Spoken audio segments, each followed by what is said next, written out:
they benchmark, and then just work everybody to the fucking bone. Good cutting enhances the quality of good meat. In his way, the meat cutter is an artist. Poor cutting results in an inferior piece of meat, regardless of quality. David, it's been a while. It has been a while. I know. So what fantastical journeys have you been on recently? Well, this has been a busy year. I've had two really big projects. First one is joined up. Somebody I was consulting with, I came on full time to take their very small, family owned, kind of retail exempt sausage kitchen and built and opened and scaling small size co-packer. So kind of building that business from the ground up with a very green crew and new systems, new programs, business plan, marketing plan, all that stuff. So that's been big. It's been a big project. And then I also started, we're launching NPAN at OSU is launching a couple of courses this winter. One of them actually just started. It's called the Western Meat School, and it's a 9-week short course geared towards small to mid-sized livestock producers that want to develop more modern and profitable direct-to-consumer sales models. And then we're launching a mastermind version of the Meat Processor Academy, which I talked about probably last episode that I was on. We're launching a mastermind version that's like 20 organizations or so. It's a 12 to 14 month engagement where you're like paired with a business coach, and you as the business owner or general manager attend these once a month meetings where you're with a business coach and you're with a cohort of other small plants in your position, and like you go over a main topic and share information and learn from a subject matter expert about this specific thing. So like there's crazy teachers involved with this thing. A lot of it's financially driven. So it's like, we're going to be like building budgets together, developing costing and pricing and margin programs together, like in a group setting. Anyways, we're building the curriculum for that right now and launching that. Anyways, a lot of big projects this year. So I've just kind of been head down working on those things. That's awesome. And with the academy going on, is that geared towards people who want to get into the industry in some capacity or the other? Is that for small business owners, or who would that be geared towards?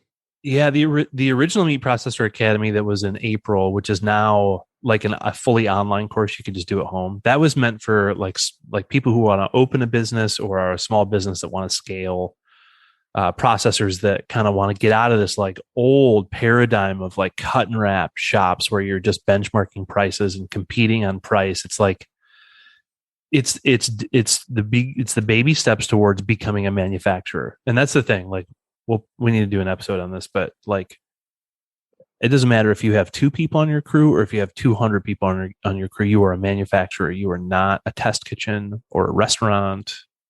Like if you want it to economically shake out to be a meat processor, you have to adopt manufacturing techniques on a small scale. So that's kind of what that course is about, is like helping people get started in that. And then the mastermind that we're launching is for business owners, GMs, and then they can bring their leadership teams with them to, like, for instance, like let's say you were the GM for a plant and I was your production manager. Mm-hmm. You would be attending every one of them, but like, so I'm teaching the SOP and prerequisite program and internal audit module. So like, but pretend that's somebody else. You could bring me as your production manager to that episode or that module and learn that stuff. So it's like meant for the full business, because you know how it is. It's like when one person learns everything, the chances of them being able to teach everything that they know to everybody is like, it's a game of telephone, and it's hard. So like when you're able to have multiple people on the team consume the information, like the retention just goes through the roof. So, but to your question about people that want to get in the industry, there's a lot of money coming from the USDA in the form of grants for workforce development specifically. And we're working on a program. It's a cooperative program with Blue Mountain Community College and potentially another one where we're going to be pairing them with the Northwest Meat Processor Association's apprenticeship program, and they're going to be working together to develop like certificate programs for people that want to get into meat. Yeah, and that, see, everyone I talk to who's a small meat processor, they all talk about the one of my Halloween decorations went off in the background. I don't know. You get trying this segue again. Can't believe how many. But that's the beauty of going live. I'm joking. Yeah. So the big problem that we always hear in this new generation just doesn't want to work anymore. It's a lazy generation. How many times have you heard that people just don't want to work anymore? I hear that every single hour of every day. Like that's not just when I work with people who are having labor staffing issues. That's at the grocery store. That's at like the freaking, tire shop or anywhere people are, that comes up. Nobody wants to work anymore. Yeah. And I'll see the sign where I go to a fast food drive-through or something. It's like, sorry, because of staffing issues, we had to reduce hours, or because we can't find anyone. And what is that ethos? What is it the fact that I've heard it forever? Millennials are lazy. Millennials, your generation is lazy. Gen Z is lazy. Whatever the next generation is going to be lazy. But didn't they call boomers lazy? Didn't they call the golden generation the gimmick generation before, World War II? Yeah, this has probably been going on for 20,000 years because like before there were sharpened stones to chop animal bones, there was nothing. And so like as soon as somebody had like a sharp rock to do some work, the old cavemen probably said that the young cavemen were lazy. I mean, I feel like this is probably just a symptom of us getting more efficient. I mean, partially, I think it's partially bullshit. I think it's partially true.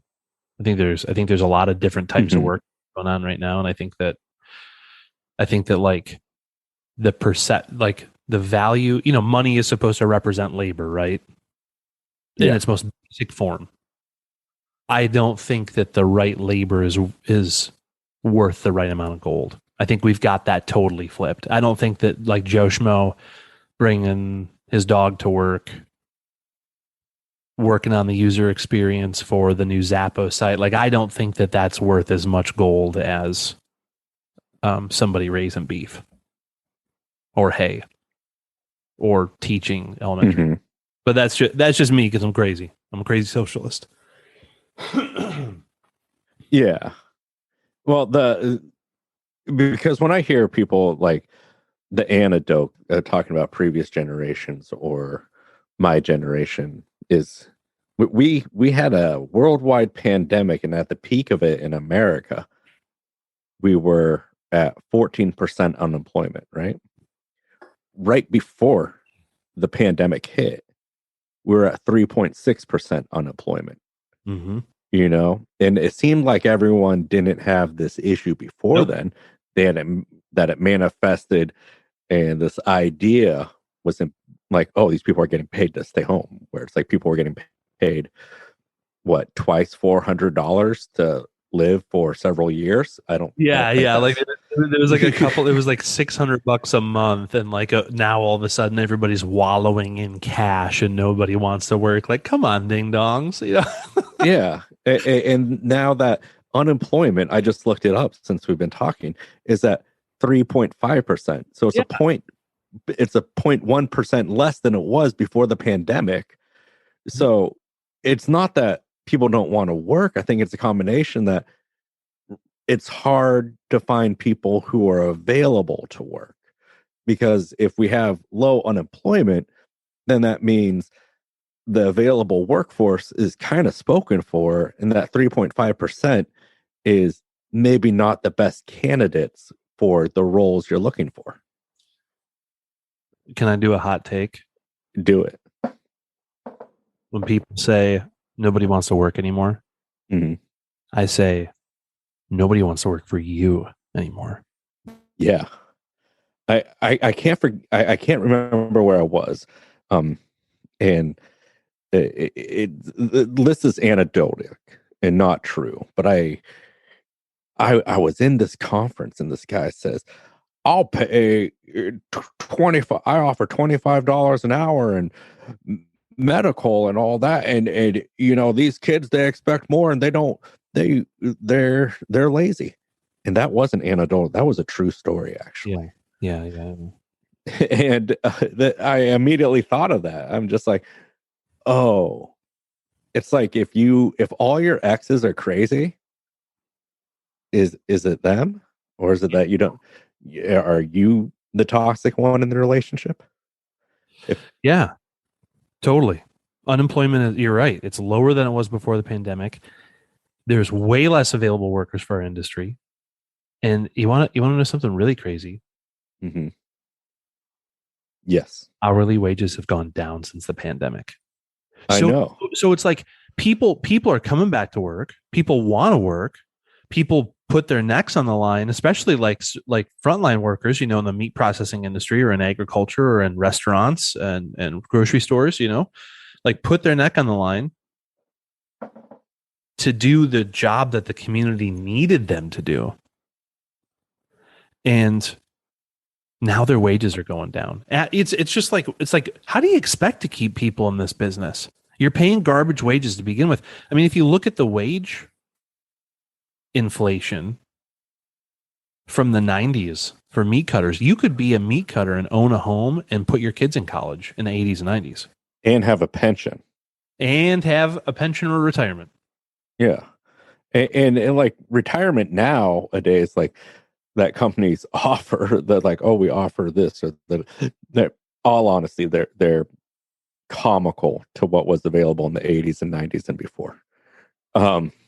Same with health insurance. I remember growing up, and my parents worked for the phone company, and we had double coverage, you know, so we didn't have to pay for shit. Yeah, totally. And I know there's lots of people right now that are like, oh, it's because of the Republicans, or oh, it's because of the Democrats. Rich ghouls are nonpartisan, but yeah, it's because of greed, honestly. Yeah, I couldn't agree more. And the thing that, you know, so the condition of people who are like, no one wants to work, or it's almost like, yes, no one wants to work for you, but also you're being duped because you believe that it's a giant workforce that no longer wants to be in your industry or wants to be that. But the truth is, designed that way, and meat cutting through mechanization, through exploitative labor practices by using foreign-born workers, is not the most appealing wage-wise or career-wise for newer people to get into the industry. It's true. My little brother's 22 years old, and he wants to go into a trade. He you know, he had a choice. He could have gone to school, could have done a trade. He wanted to get into the workforce and make money and start building towards his future. And I just thought it was badass. I thought it was very wise. He's a very wise 22-year-old. It's amazing. Old soul. Anyways, he's trying to get an apprenticeship, and like the wait lists in different trades are long for apprentices right now. And we're adding tens of thousands of trade jobs every month. The Department of Labor, the Bureau of Labor, puts these statistics up monthly, and you can see how many tens of thousands of different trade jobs are being added, and they're being filled. Mm-hmm. Not every industry is hurting like this. our industry, restaurants, grocery is hurting because we didn't change anything. Yeah. We do we do this thing at the plant. Anytime there's a project or an incident or a corrective action, we do an after action report, and it's just a quick conversation. It's what works, what doesn't work, or what didn't work, and what are we going to do differently next time. Mm-hmm. And I feel like this industry is so stuck in what doesn't work. There's no thinking outside the box as a result of asking, what are we going to do differently? There's all these different industries that are exploring different labor models, 410s, piecework, work until the volume's been met, and then you go home. Yeah. Multiple shifts, staggered shifts, changing shifts. Like one day it's this time, one day it's this time. Like all these companies are trying all these different things, and people are into it. Mm-hmm. The monotony of the 40-hour work week is weighing on a lot of people when you're not getting paid enough to overcome the lack of motivation. Yeah. Where in our industry, it's like, all right, it's holiday time. We got a big push, or we got to slaughter a big day. But you know what, guys? Instead of increasing your wages and having the company invest $10,000 more or $5,000 more into you a year, I'm going to throw a pizza party that cost me $50, and you will think that this is a great reward. And you will tell your friends, like, man, working at that place is great. Do you know what? When it's a long day, they really take care of you. They buy you pizza. Jesus. Yeah, totally. Where it's like, oh, we're approaching this. Okay, we should plan better now that we're reaching the 8-hour mark to shift your role and hopefully have someone else come in to finish the work. But it's just work. We can't afford to train anyone. You have to do it all. We can't, and also you have to do it all, and then train someone who has no passion to be a butcher, who is in a wrapping crew or who is in something. You have to train them at the same time. Yeah. I'm not really selling this industry, but I haven't been really wanting to sell this industry for a long time. Yeah, I think we should be clear about a couple of things. To your point, what you just said, that's like, yeah, that's so true. First thing is, like, we're salty. Mm-hmm. This podcast has always been like our journal for being salty. Like when I work with people on their businesses, it's from a place of like creative problem solving, thinking outside the box, data collection, training, company culture. Like there's ways to make this work. Mm-hmm. But this is how we feel about it, and the other thing is, like, we're not talking about that. We're really talking, or at least personally, I'm speaking about small to mid-sized plants, like the niche meat space. I'm not talking about big plants. I've done a labor study recently as a cooperative thing with some different universities, and like the big plants are paying. You're walking in the door at the big plants at like 26 to 28, and you're cutting meat for high 30s. Mm-hmm. To the 40s. Everybody on the floor. They're paying people. They're paying people for continuing education. They're paying people for health. They've got health insurance. I mean, they've got things. The big plants are paying now. At least the big. I can't say who it is because of the NDA, but like big beef plants are paying that way.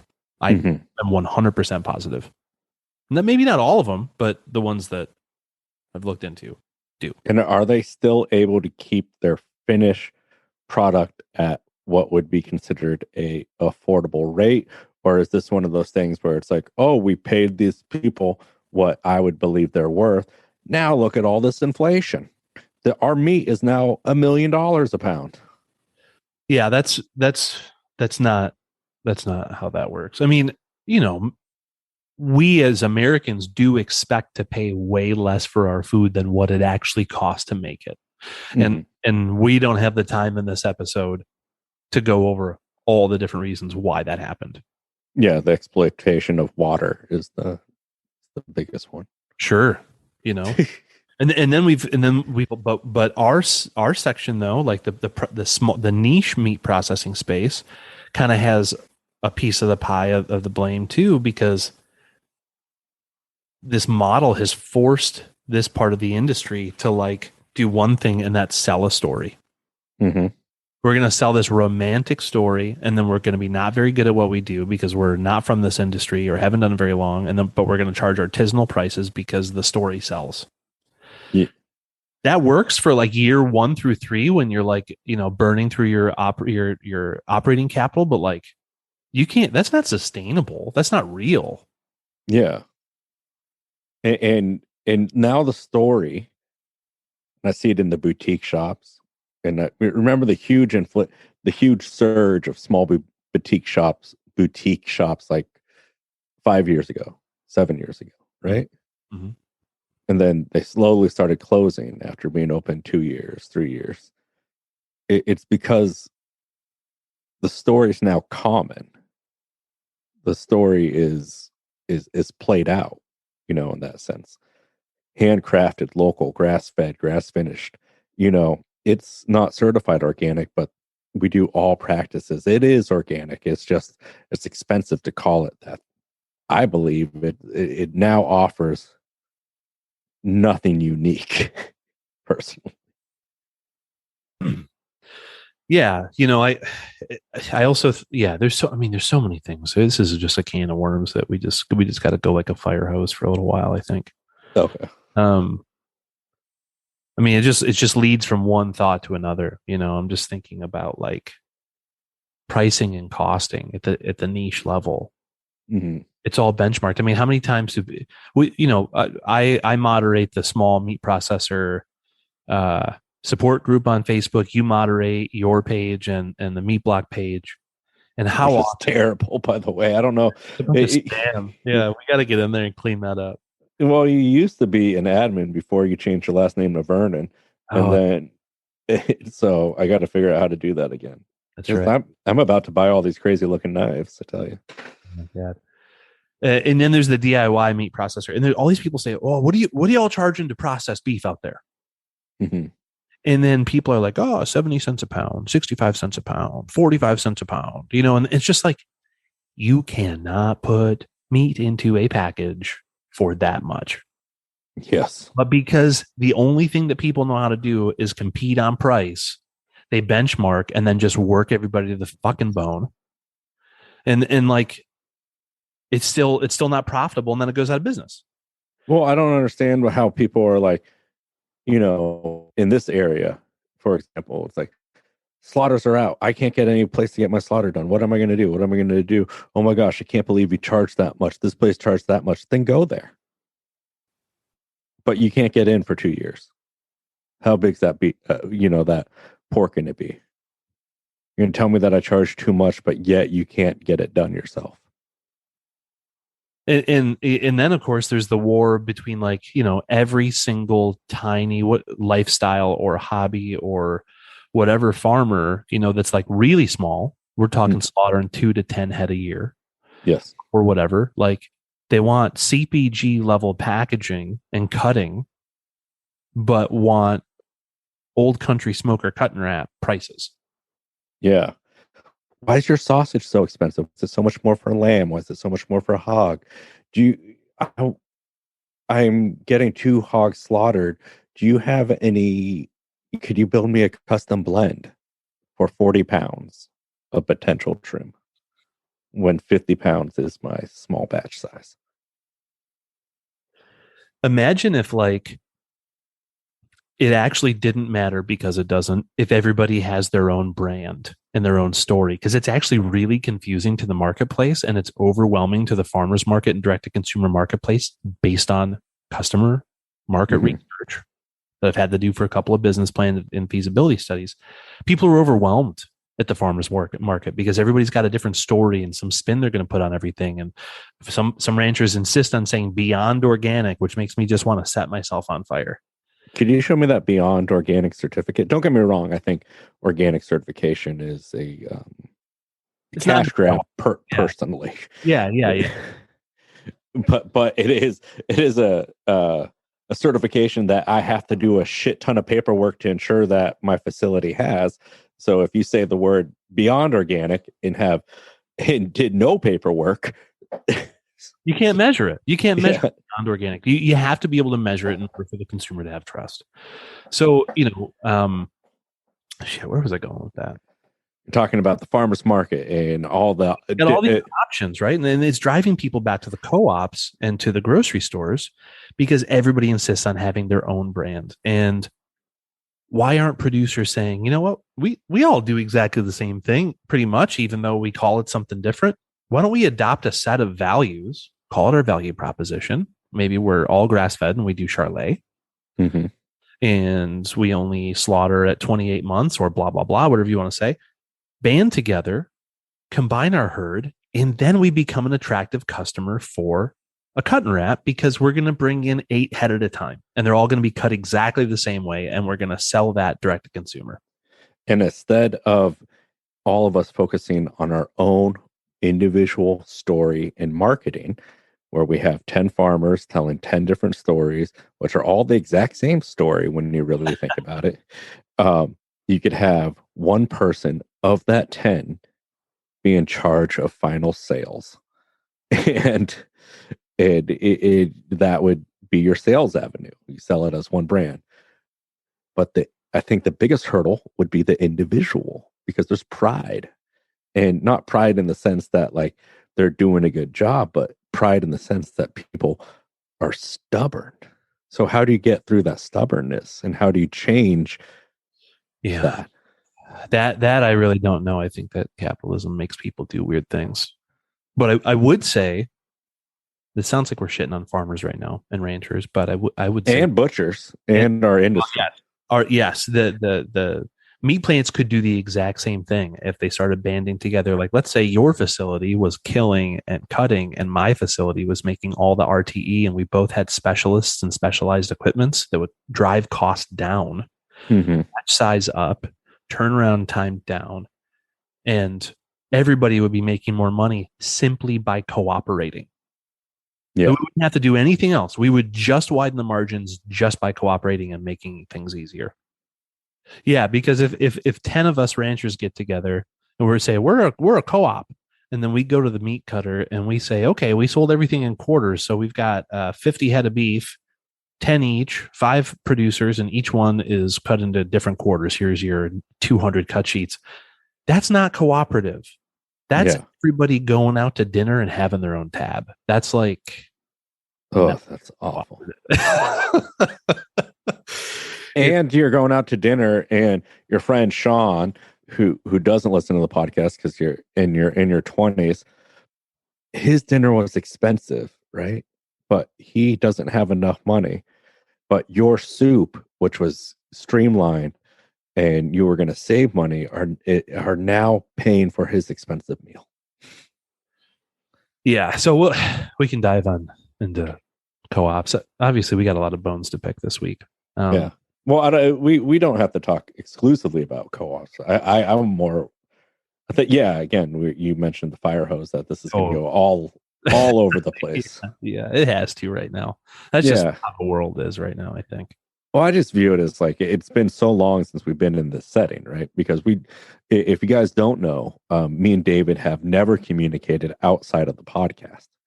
So we're just getting this all off our chest, because we text and call each other like almost daily. But we haven't recorded in a while. And mostly what we communicate about is honestly frustrations with individuals, the industry, and other things. And this is honestly a look or a peek behind the curtain of how we truly feel. Yeah, this is more of a conversation that we would have on the phone, probably. Yeah. We won't shit on anyone though, because trust me, we could. I'm lucky because I work for a company that is progressive and trusts, and they come from a different industry and know how to think outside the box and reinvent themselves, and they've been successful in other ventures because they focused on culture, and they're old school. These are people that are, I certainly would not call them socialists by any means, but they do believe that people are the most important part of their industry or their business. So, great crew of people who love to learn and think outside the box, and be creative problem solvers. I'm super lucky. Can't say Yeah. I had this luck. So circling back again and again, how do you add people to your crew? Where is that hiring pool? Do you go to a third party? Like how many emails do you get or messages through Indeed where someone's like, "Oh, we want to invite you to apply for this job." Do you do that method? Do you just post on Craigslist? Do you post, like, how do you get people? How do you hire a brand new person? Well, I guess I would be looking at it like this. I would be thinking, first of all, why am I hiring someone? Am I hiring someone because I'm scaling? Mm-hmm. Because if I'm scaling, that's a good thing. And if the business is growing and you're making enough money to scale, you're not growing to cover it original, existing debt and close a gap, but you're growing to grow and become more profitable. It's a different situation than if you're hiring because you have a lot of turnover. Like if you're hiring because people are leaving, then before you're even looking for somebody, you need to look inward. Why am I losing people in my organization? Why is this happening? What if it's like it just okay? So we know our audience is usually our audience is retail workers, small plant workers, and medium-sized owners. Okay. Mm-hmm. So when someone leaves, be it because or quits a position because it's a small industry to go work someplace else, or because they're moving, or because of circumstance, and you're just hit right away. Oh my gosh, how am I going to within 2 weeks if that person is gives you that 2 weeks going to find someone with this amazing skill set, which is rudimentary cutting and breaking down, because you're small. And the whole time it's like, well, I don't want to. I think my answer is,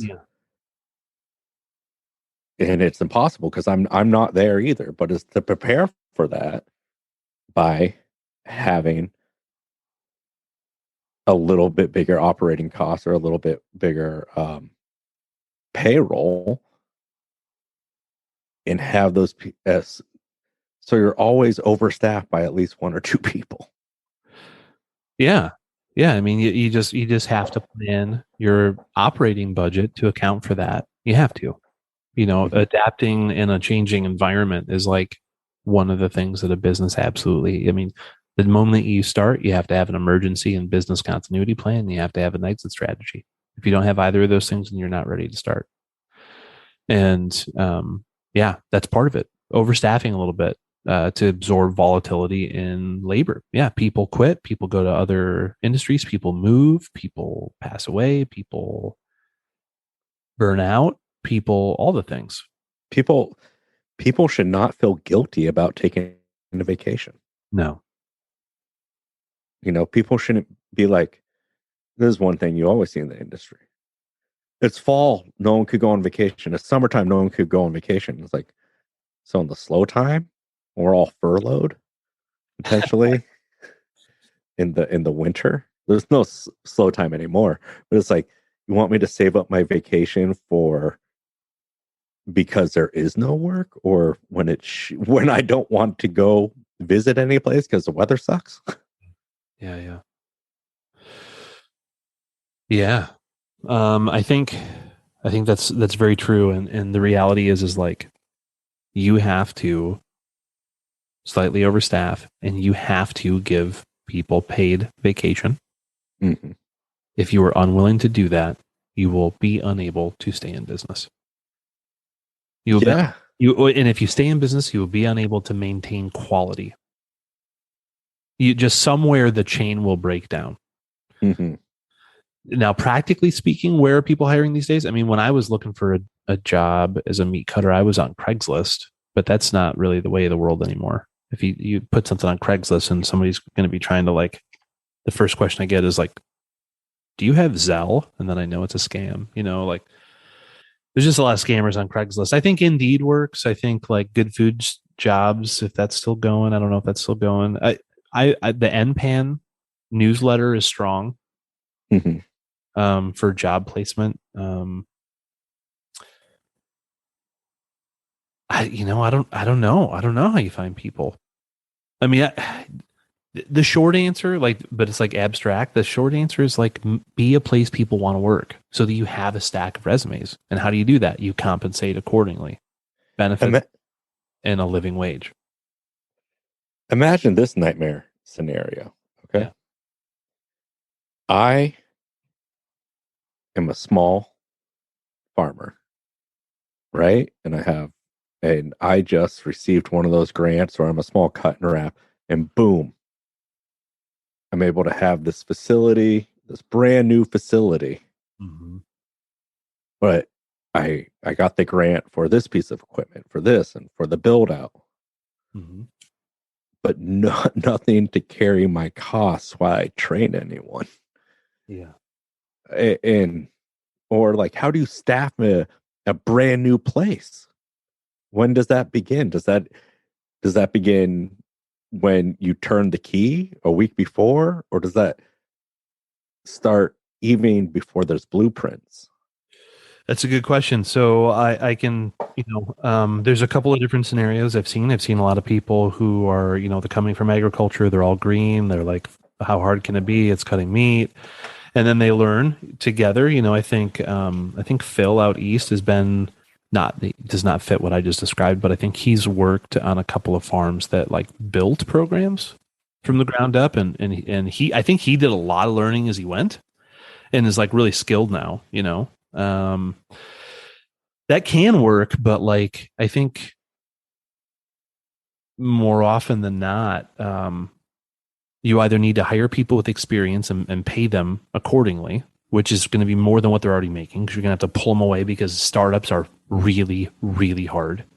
Mm-hmm. Like in the case of a place that I work with, they were a butcher shop that's opening a meat processing plant in the Midwest, and they're all from very small volume retail and moving directly into manufacturing in a small plant. It's a huge leap to the degree that nobody has any idea. And we worked together for 18 months before that plant is going to open. They had to have a budget for training, which it can be worked into any grant. You got to find yourself a team trainer who knows what they're doing and knows all aspects of the business that can train your team from the ground up. And it's hard. It's really, really hard to find somebody that can do that. Or find several specialists that can train each team, but somebody's got to have the training program figured out. Somebody's got to have the bird's eye view and understand how to train a plant from the ground up. It takes a year to a year and a half if you want everybody to be fully competent. Mm-hmm.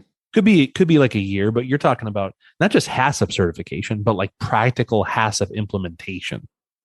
And then also understanding master production scheduling and understanding corrective actions and understanding like inventory control and traceability. I mean, there's so much to train when you've got a completely green crew.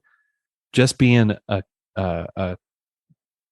you can muscle through it and just be meat cutters and wrappers and like you can totally muscle through it, but that's only scalable and profitable to a point.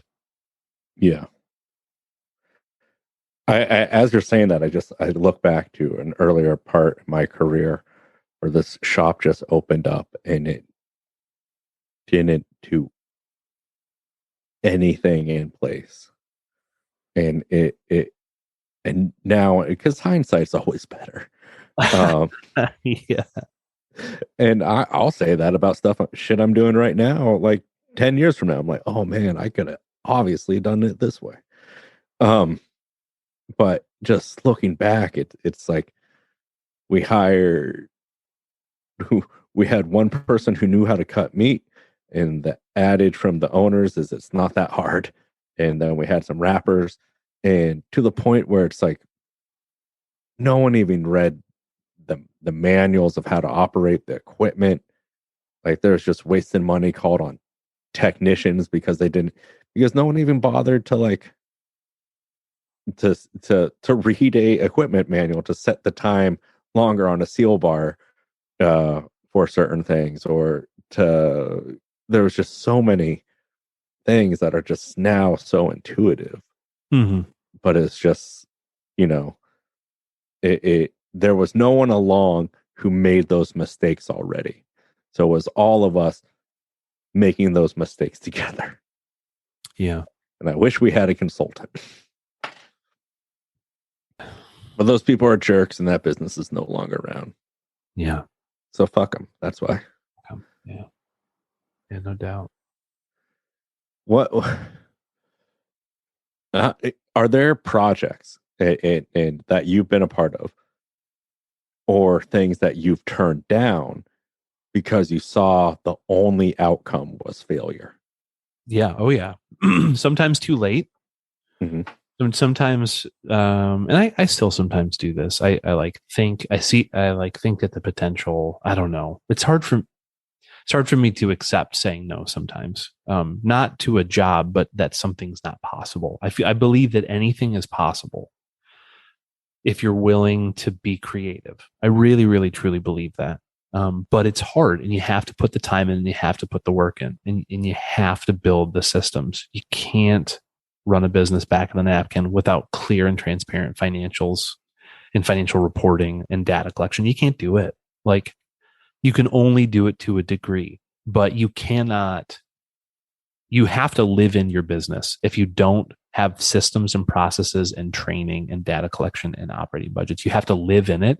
You have to be that person that has every bit of information about the business and tells every person what to do every time of the day. And when you're not there, everyone's fucking panicking. Mm-hmm. I mean, I'm sure you know plenty of places like that. Yeah. If you don't take the time to be creative and create the scaffolding, you're going to burn out. It's going to be your entire life. And that, just in case anybody right now is like, I'm 35 and I love my passionate business and I can't wait to spend my entire life there. Look around at the meat industry. Look around at every business owner that's in the meat industry or grizzled meat cutter or whatever that's older than 55 years old. Tell me how happy they are right now that they've lived in their business. I know. Well, most of my staff is over the age of 60. um, and they're pretty happy, but they're also not. As they will tell you, it's like, we don't have to worry about any of that. We're just dumb meat cutters. So Also, Dave is just the freaking coolest, man. yeah, I think that man is a saint.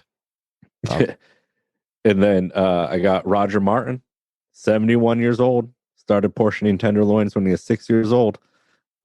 He's my fastest butcher. He works 3 days a week until noon. Nice.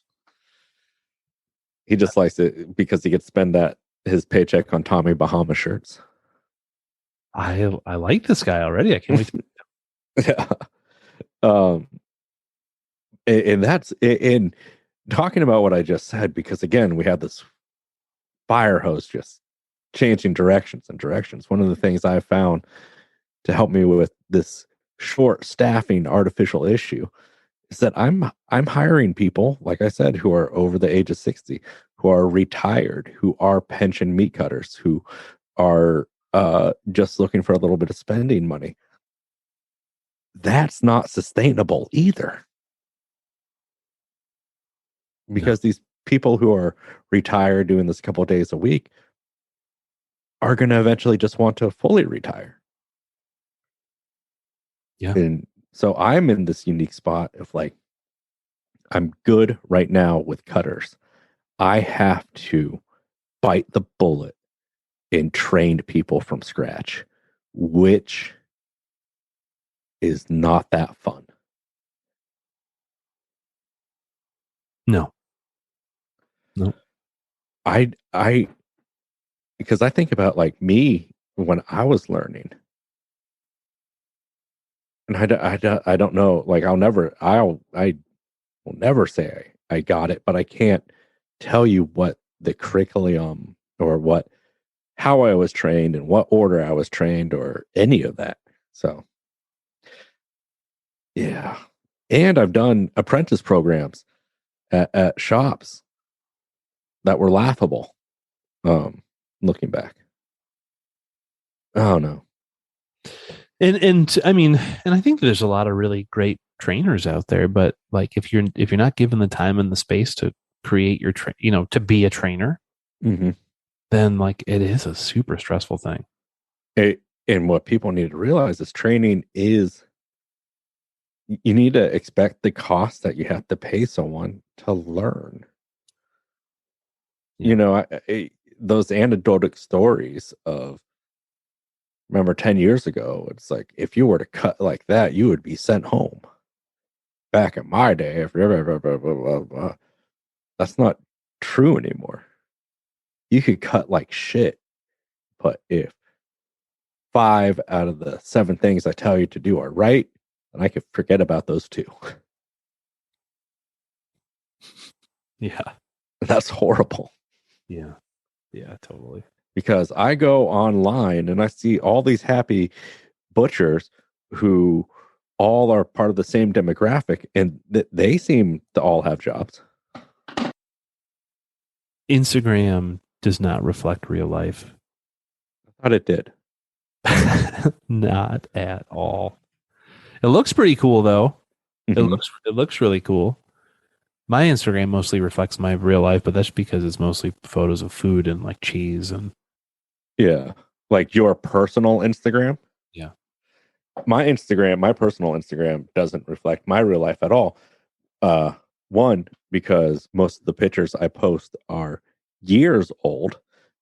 Two, a lot of the content I do is because is sponsored content. Yeah.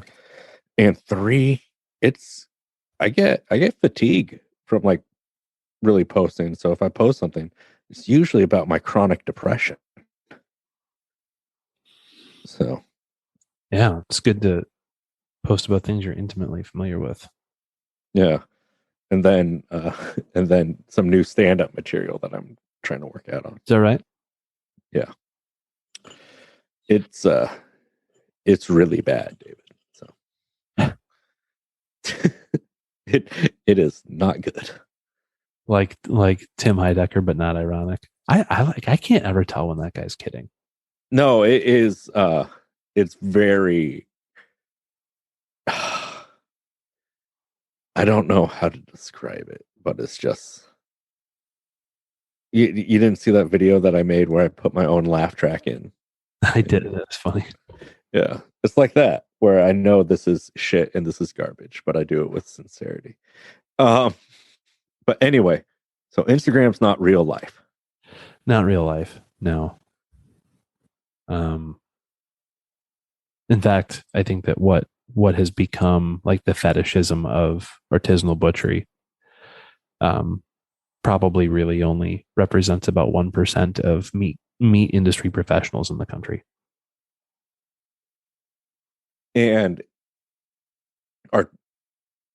now, does that mean that the other 99% aren't represented online, or the other 99% of people in the meat industry don't care to have that be their online personality? Both? Or that one thing that we talked about when we were just shooting it the other day is this idea, or not the idea, the fact that 48% of the meat labor force pre-pandemic was foreign-born workers, right? Mm-hmm. And I don't see that represented on any social media platform, or any representation when it comes to meat content, be it other podcasts, being even our podcast, even being, we rarely have talked about foreign born or non-white male butchers. Yeah, it's fun. It's I think that's I think there's a lot of different reasons. I think partially culturally. I mean, I've tried to share some of my stuff, your stuff and my stuff and other people's stuff from Instagram with people on my crew. Mm-hmm. So teammates who are freaking awesome, and they're just like, I don't have time for this shit. Yeah. I leave work and then I got family. I'm gonna go play soccer. I'm gonna go like do this. Like he's like, I don't care about this. Yeah. You talk about this stuff when you're not at work. And basically, what I heard was, this is your identity too. Yeah. I was like, oh, I guess less and less all the time for sure. But yeah, that reminds me because of TikTok, right? And I posted something, and a vegan commented and said, "Man, I thought vegans use their dietary decisions as their identity, but this guy uses it even more." That, I don't want to be like touche, but personally, I'm pretty burned out on all that myself. but the thing, like with me, it's I don't even eat that much meat, honestly. But it's just I'm I'm decent at what I do, and people find it interesting. And I would be lying if I said I didn't feed off the attention. Sure. Personally. And to your point about like not eating a ton of meat and like, you know, mentioning like changing interests and stuff. I mean, I do have a lot of love for the industry and the people. Mm-hmm. And I think that I think it's essential. Even if I medically could not eat meat anymore, I would still be in the industry. Yeah, same here. Because it's too late for me to do anything else. But yeah. Yeah, you know, for whatever reason. But using it as an identity, man, that just hurts. Because like if I would say I don't want one thing to be considered my identity, but I love, you're really into kayaking, right? You're really into outdoors, and now this like healthier lifestyle that I've noticed in your online persona. Yeah. I've known you for years. Some people may call you a player, David. That's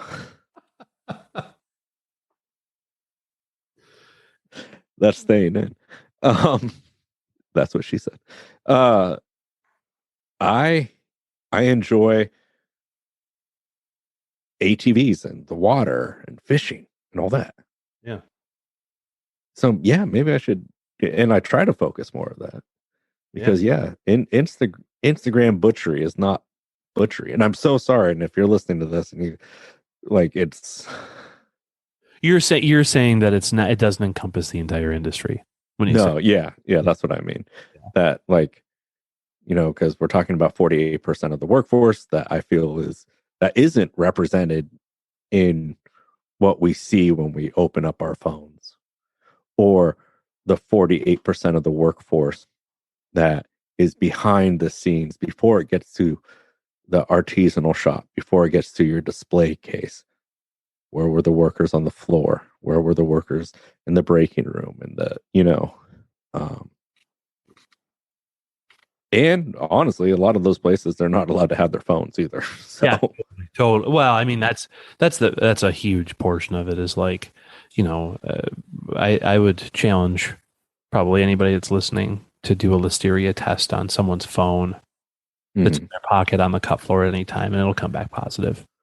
Yes. I mean, touching a phone around meat, unless you're able to prop it up, put your phone on, start to record, go wash your hands, come back, do your work, deglove, wash your hands, touch it. It's like if you can do that, then great. But like realistically, that's not happening. Yeah. And talking about listeria, 7 out of 10 shoes in America have listeria on them. So for sure, that's why it's incredibly important to have foot baths and captive boot policies in your plant. Yeah. Raw plants obviously are a little different because we expect people to not eat their meat raw out of the package, like people on Instagram. Those weirdos. Yeah. I don't know if you listen to this and you feel like you are, if you want to tell a story about working in a situation that we don't cover just because it's unfamiliar to us or our listener, then please reach out. Yeah, it'd be great to have segments often that where we're able to like make time for people who are working in the less talked about parts of the industry. Yeah. Sanitation, slaughter, but not like fun Instagram slaughter where there's photo ops, like legit like lines. Legit lines that require sleeves. Yeah. I mean, it's all legit, but I'm talking about like a place where you can't. If you stop, you lose your job. It's all about efficiency and numbers, and it's high volume. Like the people that we don't ever get the spotlight. It'd be cool to have them on the show. It'd be cool to find a way. Yeah, and I think we've got some friends that are on Instagram that are trying some different things and working in some different plants and expanding their skill set. And it'd be cool to hear from people who've worked in. I mean, obviously, you and I have told these stories a million times, but we'd love to hear from other people who have worked in multiple segments of the industry and their thoughts on how they differ and what we can do and their experiences as a worker. Because we did start talking originally about why no one wants to work anymore. So I'd love to hear other people's experiences around the country in more manufacturing type facilities where we can kind of hear about what's offered as far as pay and benefits and company culture and things like that. I'm not talking about like Greeley, but I'm talking like, mid-size. Yeah. 100 employees or less. And I'd also like, I want to hear from those, what do they say? Like 2 out of 3 restaurants fail, 2 out of 3 butcher shops. I want to hear from people who struggled and maybe couldn't make it work and had to make the tough call of closing doors, and at what point they realized they needed to. Yeah, I mean, that's a huge part of business continuity, like we were talking about, not only like losing team members, but having that exit strategy and having that plan. And I mean, plants, we list plants for sale on the NPAN website constantly. Yeah. And if you could have done something, because again, hindsight, we always talk about hindsight, and we could always look at it was at that moment I realized. The thing that I hear most from people is transparent financials, like very clear financial planning, cash flow statements, financial forecasting, and production forecasting. Mm-hmm. I heard Mike Lorenz talk recently of Lorenz Meats. He was talking about how they started viewing the plant in man hours in line time, essentially. Like if you were in a different sort of job shop or manufacturing facility, they call it line time, and I think they refer to it as like production hours. And there's this many production hours in the day, and this many pounds of this many product takes this many production hours. And if the people don't show up, I think they still get billed for it because they reserve the production hours. That's a way to think outside the box and to widen your margins. Yeah. I mean, I know I'm jumping all over. I'm thinking about the employment stuff again, but I think originally we got on a tangent because you asked, what do we do? Yeah. But I think it I don't know. It's all good. Yeah. David. Yeah. Do you want to say anything before we close this out? I think this was a great episode, honestly. We went all over the place, and Instagram, we didn't mean to shit on you. I think we're mostly making fun of ourselves. Yeah. And I could edit that out. But I won't. But I think what do I want to say before we go? Everybody wants to work. Mm-hmm. People don't. This is the thing that I wanted to say. Keep in mind, landlords require 3 to 4 times rent in wages. Yeah. And when the national average for a 1-bedroom apartment is hovering at $1,200, and I actually think it's more than that now. I think it's actually like $1,600. But regardless, for a 1-bedroom apartment, we're not talking about renting a room with a bunch of people. Like that shouldn't be the bar. We'll get a roommate. No, that's not the bar, right? Like, yeah. To survive in America, you shouldn't have to have two roommates or like, you know, when Sublease. yeah. Like if it's, let's just say it's $1,400 a month. That's $5,600 a month in wages. Mm-hmm. Let's see what that is an hour. That's like 67,000 a year. Yeah. How many people out there that are like, working in niche meat facilities, and that's just for rent, right? Mm-hmm. Like, yeah, who's paying 67,000 for cutters? And there's going to be people out there, but I do. That's awesome. Good. That's amazing. Thank you for doing that. And so the argument then is, well, we can't afford that. So I like to play a little game called root cause analysis, the 5 whys. People know this one. It's all over the place. You just keep asking why, like you're a toddler, until you get to the root cause. Let's play it. Let's play it. Okay. I'll let's see. I'll ask you why. Let's see. Let's just see where it goes. No, you ask me why. Okay, so we can't afford to pay people that kind of wage. What? Why? Well, because we don't make that much money. Why don't you make that much money? Well, because we can't charge enough to make that much money. Why don't you charge enough? Well, because that's what everybody else pays around us, and that's so we charge that. We charge what everybody else charges. But why do you charge what everyone else charges? Because, and this is where it gets stuck with the actual answer, is because I don't have an operating budget that is interactive, that allows me to put in production forecasts and pull different levers for service fees to find out what it actually costs and what it's actually going to take and how much we're going to have to make and at what price in order to run my facility. So first you have to know what all your costs are. Mm-hmm. That includes labor. Labor is part of COGS in manufacturing. And then you have to have a budget that allows you to plan how much you have to make, at what price, how often, to make your bottom line look where you want it to look. Like, if you don't have that tool and you're just guessing, of course you cannot pay, because you're only going to have the skills to compete on price. So of course you can't pay anything.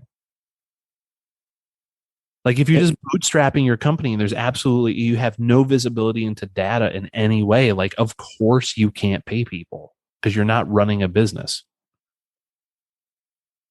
Yeah. And that's the thing. It's like, because so many mom and pop, quote unquote, or small processors, how did they do it? Were they just lucky? Because they lived in the business and their family's operating income was the business's operating income, the cash flow. Mm-hmm. And so they were businesses of cash flow, and they were highly volatile, where when there was seasonality or there was a drought or there was something, the business severely suffered. And that's one thing too. It's like, I know of a cut and wrap that may be for sale, and the owner's house is also on the property. I've worked for 3 cut and wraps like that. Mm-hmm. And I know that's just the best that you can do sometimes, but we're in a world now where there's enough free resource. This is the thing. Well, I don't know how to do that. Well, it's too expensive. It's 2022. There are enough free resources in the world to learn how to run your business in a way that gives you total visibility into your numbers so that you can come up with a creative way to market or cooperate with people in order to widen your margins without competing on price. There's enough free resources in the world today to learn that. And if you are not a person who likes those things or learns those things, then you have to figure out what you add to your business and hire the person that is good at that shit. Mm-hmm. And if you don't want to do any of that, because it sounds like a bunch of garbage, like I'm telling the story, be my guest. But you're going to end up saying, well, nobody wants to work anymore because I can't find any help. Mhm. I think we do this every few months, and then we have a couple episodes and they're more focused, but we gotta do that. It gets pent up. Yeah. Because we don't really have a lot of people to talk to either. No. Yeah. My wife certainly doesn't want to hear about me talk about this stuff. And my coworkers, they don't listen to the podcast. Some of my farmers though do. That's awkward when they hear this episode. Yeah. I think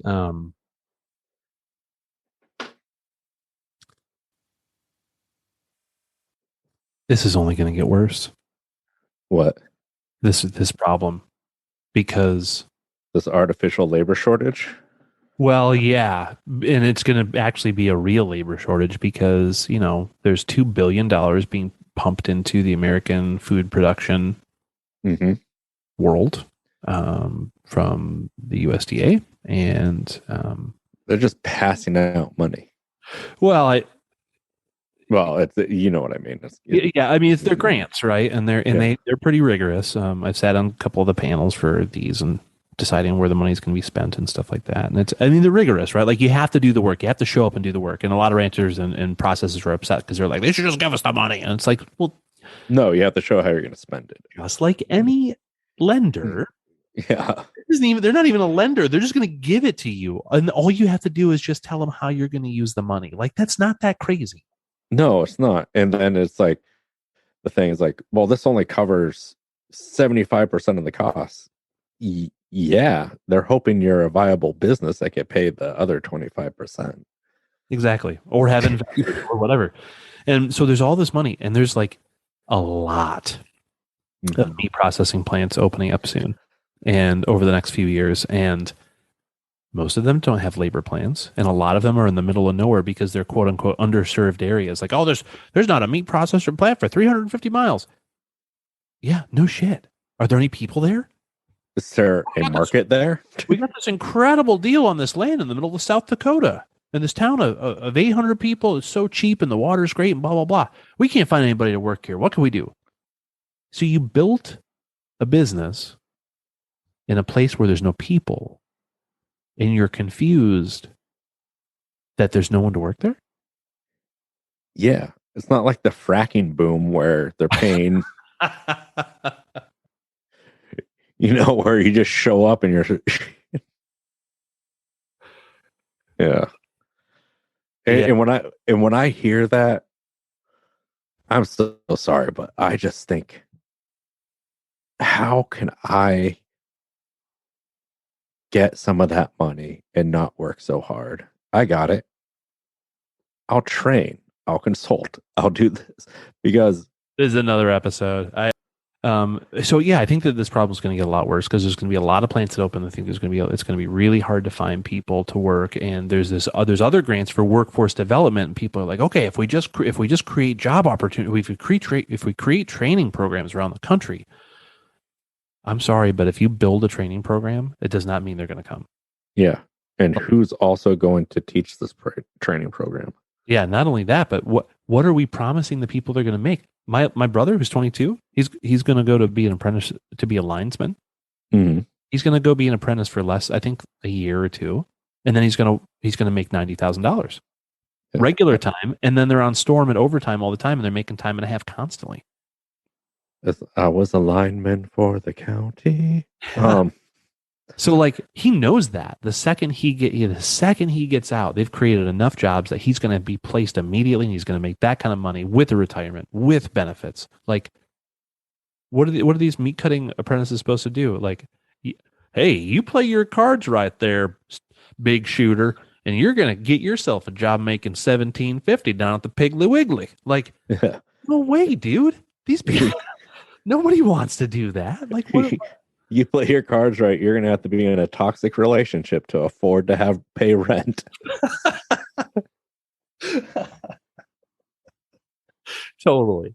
Like, what are we going to do for the people? How are we going to get people into the industry if we don't offer anything? Like, There has to be, and that's why I say the workforce development grants need to be spent on training business owners and leaders, team leaders, not like process managers, but like leaders, people who can motivate and encourage and inspire people to grow and advocate for them. Like that's the workforce development we need to do. There's enough people who want to work in the world. They just don't want to work for us. Yeah. And one thing too that I'm also scared of, because we talk about this problem, it's going to get worse, and is the death of expertise. The people who are going to try to solve this problem of training, or now they've done this for a week, so now they're a consultant. It's going to be that. It's going to be a copy of a copy, and the original was a girl at a Christmas party photo printing her butt. Yeah. And at the end, it's just going to be sloppy. Yeah, that is another topic. That's another episode. But yes to that. Because I just know part of me is like, David, if we don't jump on this, other assholes will.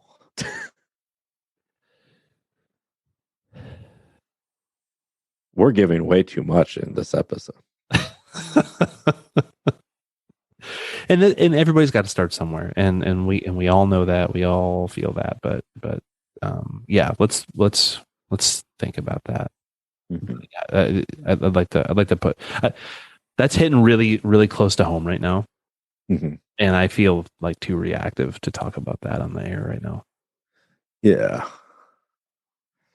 David's going to put his big old foot in his mouth. That's fine. I eat crow all the time. I tell people all the time that I'm sorry for something they did. Yay. Yeah. Oh, you want to call it a day? Yes, David. How long have we been talking? About an hour or more. I'm going to hit stop.